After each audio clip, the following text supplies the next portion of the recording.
Out of 65 countries teams کا جو test ہے اس میں ہمارے ملک کی جو پوزیشن ہے دیٹ از 64، 64 نمبر پہ ہے. اور سمپل سوال تھے، کوئی ایسے کوئی ہارڈ اینڈ فاسٹ قسم کے سوال نہیں تھے کہ جو. اور جو پہلی پوزیشن پہ آیا وہ ملک وہ آیا کہ جو ہمارے پنڈی کے پورا جو ضلع ہے اس سے بھی چھوٹا ملک ہے. آپ پورے ملک کو ایک دن میں دیکھ سکتے ہیں. اور شاید میں نے پہلے بھی آپ کو بتایا تھا کہ وہاں کا ایک کانفرنس سیمینار تھا، تو وہاں سے ایک بندہ آیا تھا سنگاپور سے، تو وہ کہتا ہے پاکستانی اسکول دیکھ کے کہتا ہے مجھے تو بڑی خوشی ہوئی، آپ کے اسکول یوں ہوتے ہیں، ہمارے اسکول تو یوں کھڑے ہوتے ہیں، ہمارے پاس اتنی جگہ ہی نہیں ہے کہ ہم اسکول جو ہے نا وہ یوں جیسے آپ کے کھلے کھلے اسکول ہوتے ہیں اس طرح ہم بنا سکیں. تو پلے گراؤنڈ یا باقی چیزوں کا تو سوال ہی نہیں پیدا ہوتا. اس ملک کے بچے جو ہیں وہ پہلی پوزیشن پہ، اور وہی کتابیں آپ یہاں پڑھا رہے ہیں. آپ کے اپنے اسکول میں سنگاپور اس ملک کا نام ہے جس کے بچے فرسٹ آئے ہیں. ہمارے اپنے اسکول میں سنگاپور کی بکس چل رہی ہیں، میتھ جو ہے سنگاپور کا چل رہا ہے. اب وہ جو بچے وہاں اپیئر ہوئے ہیں وہ ظاہر ہے کہ کوئی عام اسکولوں کے بچے تو نہیں نا، وہ ان بڑے بڑے اسکولوں کے بچے ہوئے ہوں گے. ابھی مجھے وقت نہیں ملا، میں تھوڑا سا اسٹڈی کروں گا کہ وہ کون سے بچے تھے، کن اسکولوں کے بچے تھے جو اس ٹیسٹ میں اپیئر ہوئے. ظاہر ہے کہ وہی بچے ہوں گے جو جن کو ہم کہتے ہیں بڑے بڑے اسکول ہیں. جی ان اسکولوں کے بچوں کا یہ حال ہے تو پھر ہم کس بات کی مولی ہیں. یہ اسٹڈی اب دنیا میں نہیں رہی جو ہم اسٹڈی کروا رہے ہیں. کتابیں پڑھا دو، کاپیاں کر دو، کالی کر دو، رائٹنگ بہت اچھی ہے، اور چیزیں جو ہیں وہ بچوں کو یاد ہیں سنا دو. ہم اتنی دفعہ بات کر چکے ہیں اس سے پہلے بلومسٹک سانوپک پہ. سب سے آسان کام میں نے آپ کو کہا تھا کہ پڑھانا ہے، اور سب سے مشکل کام بھی پڑھانا ہی ہے. اور ہم جن دماغوں کے ساتھ ہم کیٹر کر رہے ہوتے ہیں، ہمارے سامنے جو دماغ ہوتے ہیں، there is no U turn in the life. یہ کبھی نہیں ہوگا کہ آج بچہ جو آج ہم نے اس کو پڑھا دیا ہے کل وہ یا 5 سال یا 10 سال کے بعد یو ٹرن لے کے واپس آئے اور ہم اسے پھر پڑھانا شروع کر دیں. بہت سینسٹیو کام ہے ٹیچر کا، اور یہ میں بار بار کہہ چکا ہوں. ایک دن ضائع ہونے کا مطلب بچے کی زندگی کا ایک دن ضائع ہو گیا.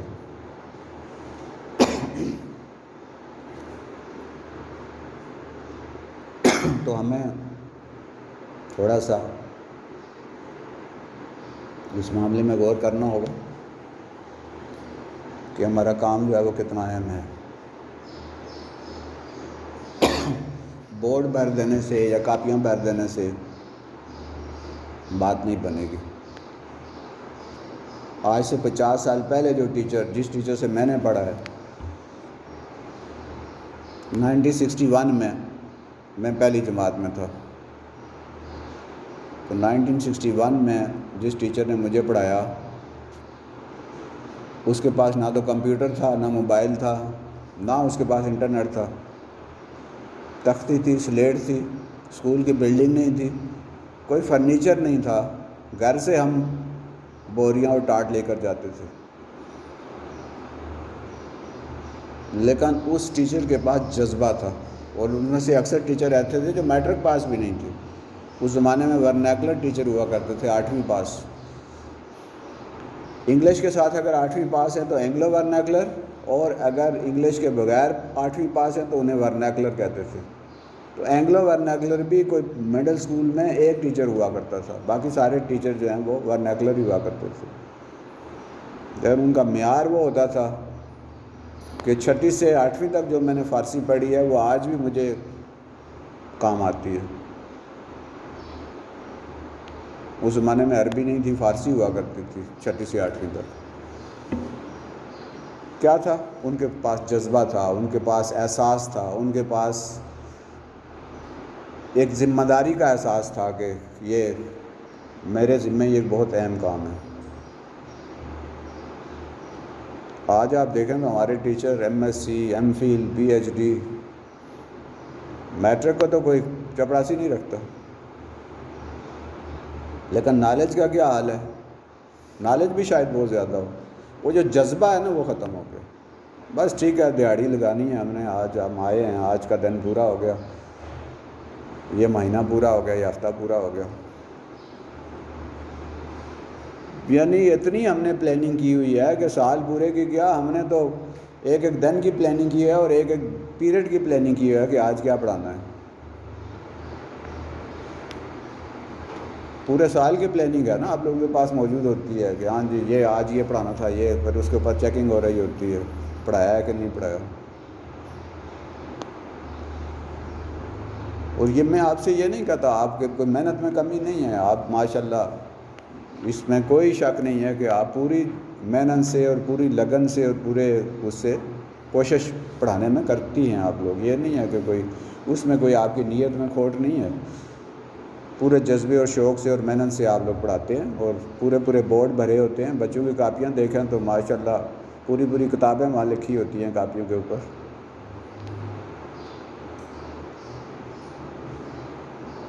لیکن what to teach, how to teach, اور پھر اسیسمنٹ کے جو میں نے پڑھایا ہے کیا میں نے تو پڑھا دیا ہے، میں نے تو اپنی پوری ذمہ داری پوری کر دی ہے. وہ جنہوں نے سیکھنا تھا انہوں نے بھی کچھ سیکھا کہ نہیں؟ یہ 2 وے پروسیس ہے نا.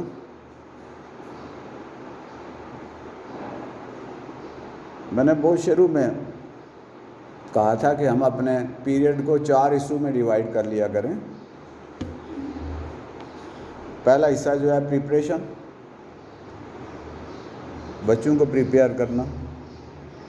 اپنی پریپریشن ہم بیفور جو اسٹارٹ آف دا پیریڈ کر لیتے ہیں نا، اپنی پریپریشن ہوتی ہے، پلاننگ ہوتی ہے، سارا کچھ ہمیں پتہ ہوتا ہے کون سا سبجیکٹ ہے، کون سا پیریڈ ہے، کیا پڑھانا ہے. بچے جب تک پریپیئر نہیں ہوتے، میں نے شاید ایک ٹیچر کے سامنے ایکسپیریمنٹ کیا تھا پری 9th کے ساتھ. میں نے ان سے کہا پین بند کر دیں، نوٹ بکس بند کر دیں، بکس بند کر دیں، صرف آپ نے سننا ہے. اور 3 یا 4 ڈیفینیشنز میں نے ان کے سامنے پڑھی، ان کو تھوڑی سی سمجھائی، پھر میں نے اس ڈیفینیشن کو ریپیٹ کیا. لکھنے کی اجازت نہیں ہے کہ آپ لکھیں، سنیں، غور سے توجہ سے سنیں. اور میجارٹی آف دا اسٹوڈنٹس جو ہیں، بلکہ میرا خیال ہے کوئی ایک بچہ تھا جس کو دوبارہ سے اس کو، تو میجارٹی آف دا اسٹوڈنٹس جو ہے وہ انہوں نے اس کو سن کے اس کو یاد کر لیا اور سنا دیا.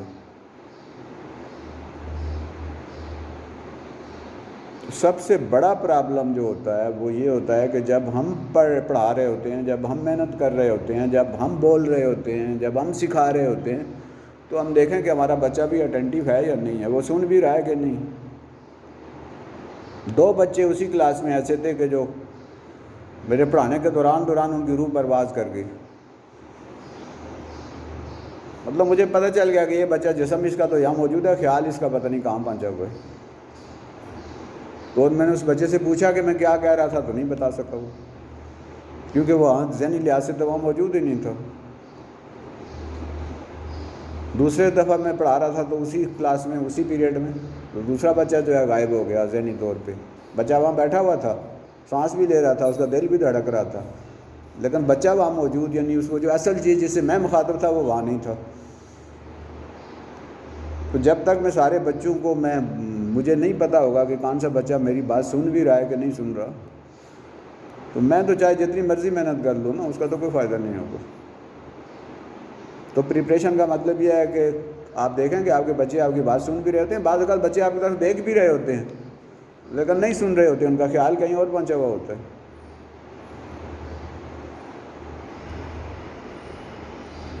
تو یہ سب سے پہلا جو فن ہے کہ آپ بچوں کی توجہ حاصل کر پائیں کہ نہیں کر پائے. اگر آپ اٹینٹیو ہو کے بچہ سنے گا، آپ 1 دفعہ بتائیں گے، 2 دفعہ بتائیں گے تو بچے کو سمجھ آ جائے گی. اور اگر آپ وہ اٹینٹیو نہیں ہیں آپ کی طرف، تو آپ چاہے 1000 دفعہ اسے کہہ دیں، کوئی فرق نہیں پڑے گا.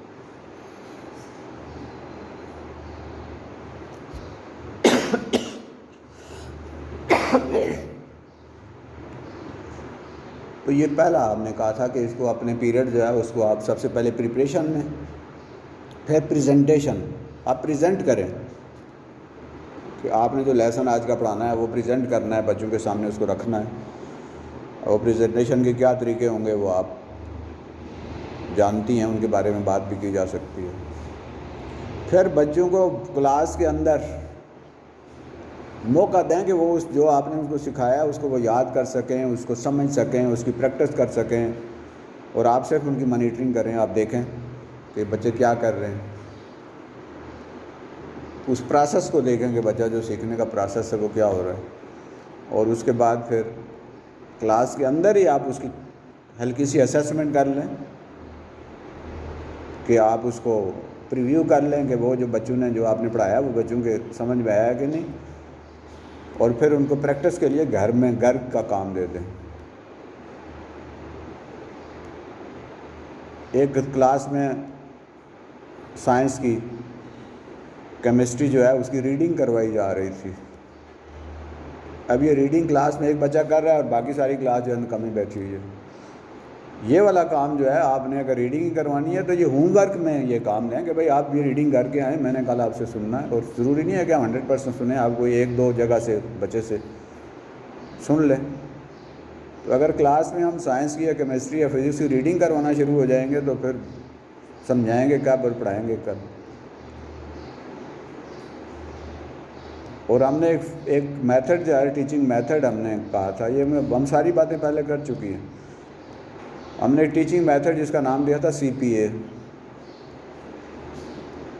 CPA کا مطلب کنکریٹ آپ کو جس چیز پڑھا رہے ہیں وہ کلاس میں موجود ہونی چاہیے، باقی تو خیر سوشل اسٹڈی اور باقی چیزوں کو چھوڑ دیں۔ اب سائنس کا میں نے نہیں دیکھا کہ کوئی چیز کلاس میں جس کے بارے میں پڑھایا جا رہا ہے وہ کلاس میں موجود ہے۔ سائنس بھی ہم ایسے ہی پڑھا رہے ہیں جس کا افسانہ جو ہے نا وہ جیسے ہم افسانہ پڑھا رہے ہیں۔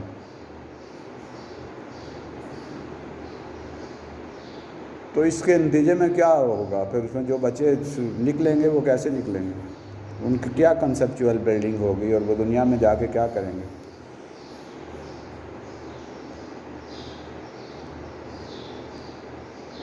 پھر سب سے بڑی بات جو ہے اس پڑھائی کے علاوہ جو ہے جو ہمارے اوپر ذمہ داری ہے، میرے اوپر، آپ کے اوپر، وہ ہے کریکٹر بلڈنگ۔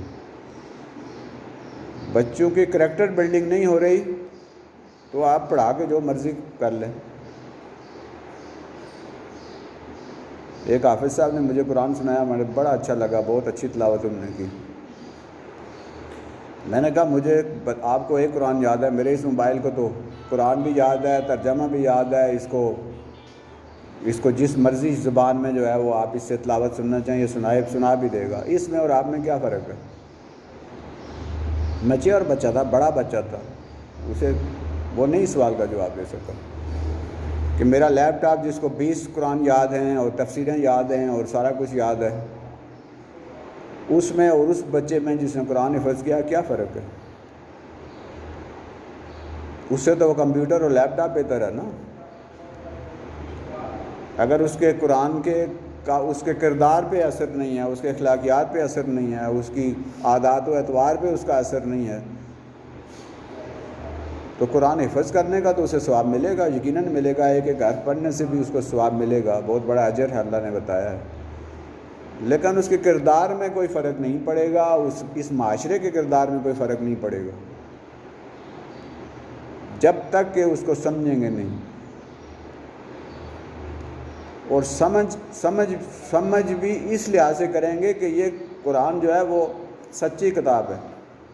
آج کل پتہ ہے کیا ٹرینڈ چلا ہوا ہے، ہم سائنس کی چیزوں سے نا قرآن کو ٹیسٹ کر رہے ہوتے ہیں کہ جی یہ سائنس کی چیز ہے، سائنس نے یہ دریافت کیا ہے تو قرآن میں یہ آیت ہے، تو آپ دیکھیں جی وہ وہ آیت ثابت ہو گئی۔ یہ قرآن کی توہین ہے کہ ہم سائنس تو ایک آپ سمجھیں کہ ایک نقطہ ہے، اور قرآن تو پوری کائنات کی باتیں کرتا ہے، وہ ایسی ایسی باتیں کر رہا ہے کہ جہاں سائنس تو آج سے شاید 1000 سال بھی نہ پہنچ سکے، بعد بھی نہ پہنچ سکے۔ تو ہم سائنس کا چھوٹا سا انسٹرومنٹ لے کے اللہ کی اتنی بڑی کتاب کو ٹیسٹ کر رہے ہوتے ہیں، حالانکہ قرآن جو ہے وہ اوپر ہے۔ کوئی چیز ثابت ہو جائے تو یعنی ہم یہ کہیں گے سائنس اب یہاں تک پہنچی ہے، ہم اس انداز میں سوچتے ہی نہیں ہیں نا. اللہ نے آپ دیکھیں نا، آپ سورہ رحمان کو ہی دیکھ لیں. الرحمن علم القرآن، وہ رحمان ہے، اس نے قرآن سکھایا. پھر اس کے بعد خلق الانسان، انسان کو پیدا کیا. علمہ البیان، اور پھر اسے بیان کرنے کی، بات کرنے کا سلیقہ سکھایا. اور فوراً بات کس کی بات ہو رہی ہے اس کے بعد؟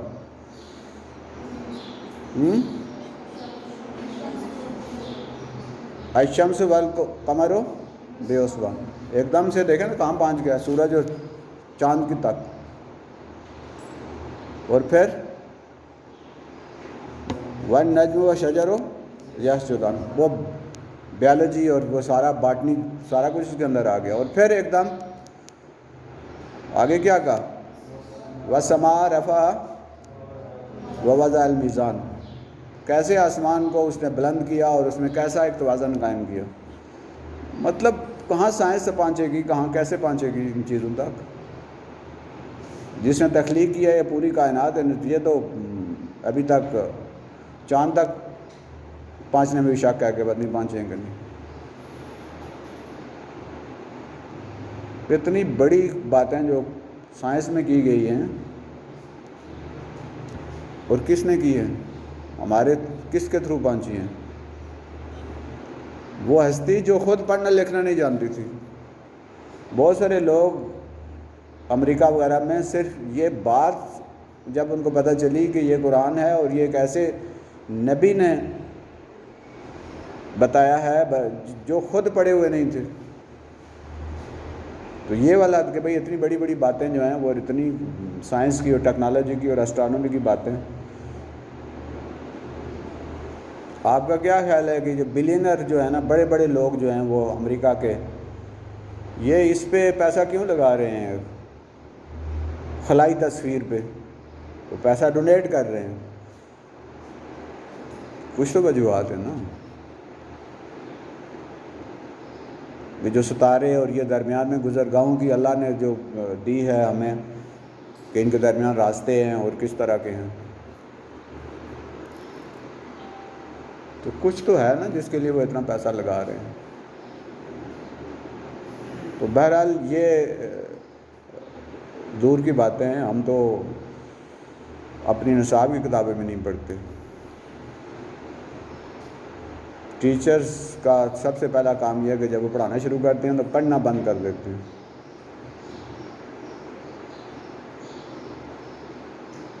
ہم نے پڑھ لیا نا جی، ایم ایس سی کر لی، اور کیا پڑھیں. حالانکہ وہ جو پڑھا تھا وہ صرف ڈگری، وہ کاغذ کا ایک ٹکڑا لینے کے لیے پڑھا تھا.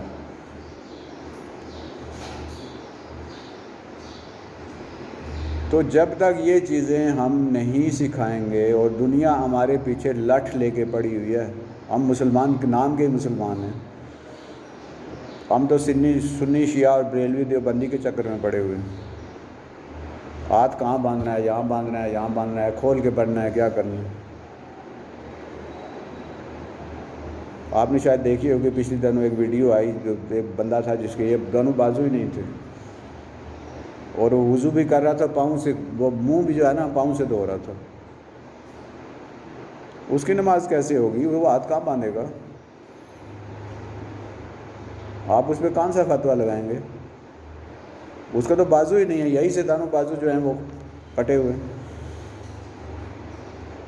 ہم یہ جو پٹی قسم کی چیزیں نا، چھوٹی چھوٹی چیزوں کے پیچھے آپس میں ایک دوسرے کے ساتھ جو ہے نا وہ لڑ رہے ہیں. یہ نہیں دیکھتے کہ اس بندے کا سر کہاں جھک رہا ہے. آپ ہاتھوں کی آپ کو پڑی ہوئی ہے، سر کو دیکھیں سر کہاں جھک رہا ہے. وہ پیسے کے سامنے جھک رہا ہے، کسی بت کے سامنے جھک رہا ہے، کسی دنیاوی مال و اسباب کے سامنے جھک رہا ہے. کہاں اس کا سر جھک رہا ہے؟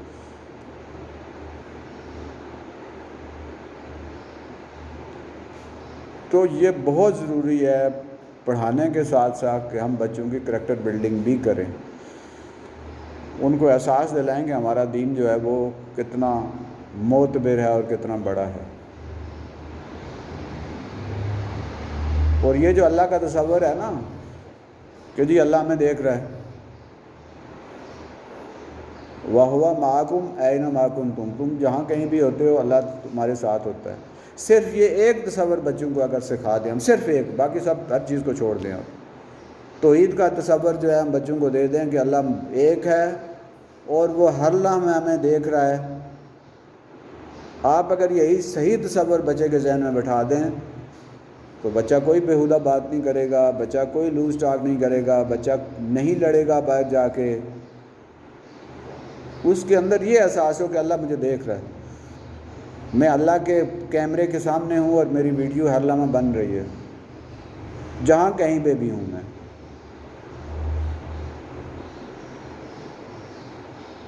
سورہ لقمان کا دوسرا رکوع جو ہے وہ بینگ ٹیچر ہمیں پڑھنا چاہیے، اور ہمیں وہ بچوں کو زبانی یاد ہونا چاہیے، اس کا ترجمہ یاد ہونا چاہیے، اور اس کے اندر جو کنسیپٹس ہیں وہ سارے ہمارے بچوں کو پتہ ہونے چاہیے۔ سورہ لقمان کا دوسرا رکوع جو حضرت لقمان اپنے بیٹے کو نصیحتیں کر کے کچھ چیزیں سمجھا رہے ہیں، اس میں والدین کا احترام بھی ہے، اس میں بات کرنے کا طریقہ بھی ہے، اس میں تکبر اور غرور سے بچنے کی باتیں بھی ہیں، اس میں کیسے بات کرنی ہے، کہاں بات کرنی ہے، کس انداز میں بات کرنی ہے، یہ سارا کچھ بھی اس کے اندر موجود ہے۔ اور جس کے آخر میں یہ کہا گیا ان انکر الاصوات لصوت الحمیر، سب سے بری آواز جو ہے گدھے کی آواز ہے۔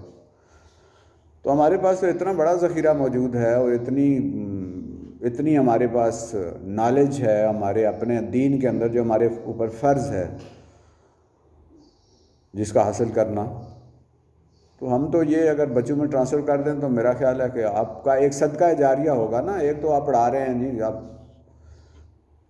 صدقہ جاریہ، یہ جب تک وہ بچہ موجود رہے گا اور وہ خود آگے کسی کو سکھا دے گا تو آپ کے لیے ہمیشہ ہمیشہ کے لیے ایک صدقہ جاریہ ہوگا۔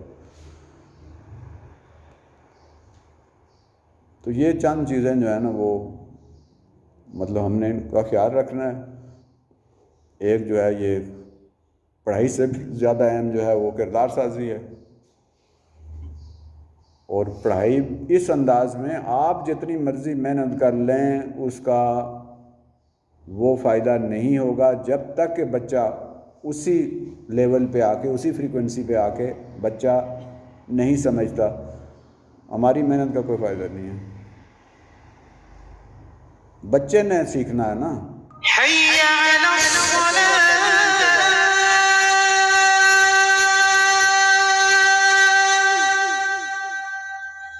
حي على الفلاح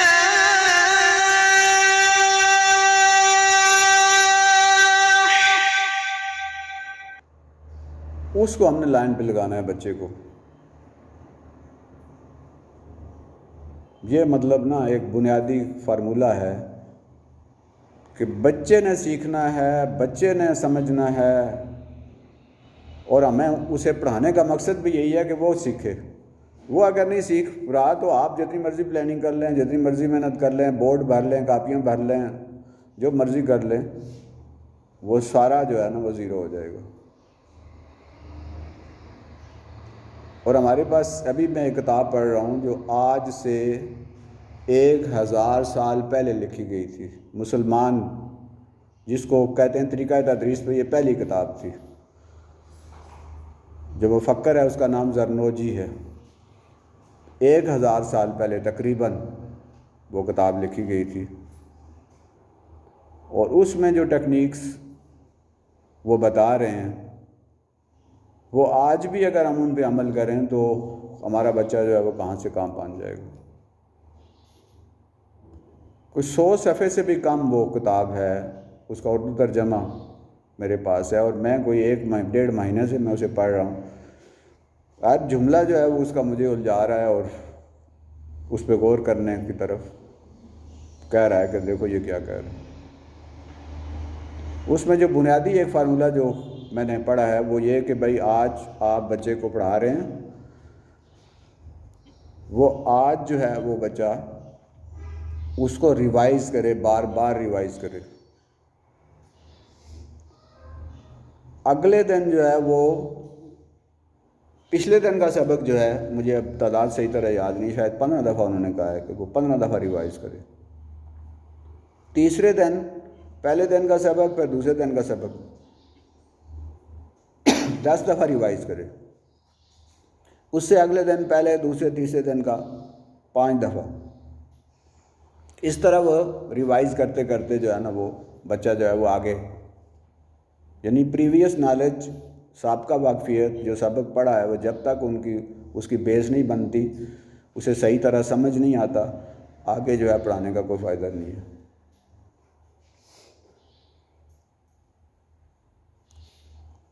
تو چونکہ وقت بہت کم ہے اور یہ لمبی باتیں ہیں، تو مختصراً یہ کہ میں نے جو آپ سے باتیں کی ہیں وہ یہ ہے کہ آپ نے پڑھانے کے ساتھ ساتھ بچوں کی کردار سازی، کریکٹر بلڈنگ کا بھی خیال رکھنا ہے،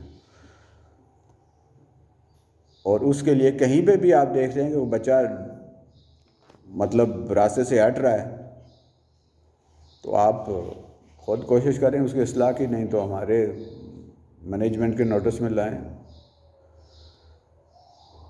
بچے کو سزا دینے کے علاوہ بھی بہت سارے طریقے ہیں کہ ہم اس کو احساس دلائیں کہ یہ بات غلط ہے اور ایسا نہیں ہوتا، اور پھر پڑھانے کا یہ فارمولہ ہے کہ آپ محنت تو کر رہے ہیں آپ لوگ، ظاہر ہے کہ اس میں کوئی شک نہیں ہے کہ آپ محنت نہیں کرتے، آپ یقیناً محنت کرتے ہیں اور بہت زیادہ محنت کرتے ہیں، لیکن جن کو ہم پڑھا رہے ہیں کیا وہ بھی اسی لیول کی آپ کی محنت کرتے ہیں جتنی آپ کر رہے ہیں؟ تو جب تک وہ اس لیول کی محنت نہیں کرتے جس لیول کی آپ محنت کر رہے ہیں تو آپ کی محنت جو ہے وہ زیرو ہو گئی ہے، اس کا کوئی فائدہ نہیں ہے۔ اور تیسری بات میں نے یہ کہی ہے کہ کم از کم سائنس سبجیکٹ میں تو وہ چیزیں آپ کی کلاس میں ہونی چاہیے۔ اگر لیب میں بچے نہیں جا سکتے تو وہ چیز جس کے بارے میں آپ پڑھا رہے ہیں وہ تو کلاس میں موجود ہو نا، وہ چیز موجود نہیں ہے تو اس کا ماڈل، اس کی تصویر۔ تو یہ 3 باتیں میں نے آپ سے کہی ہیں، اللہ تعالیٰ جو ہے وہ ہمیں عمل کی توفیق عطا فرمائے۔ وما علینا الا البلاغ المبین۔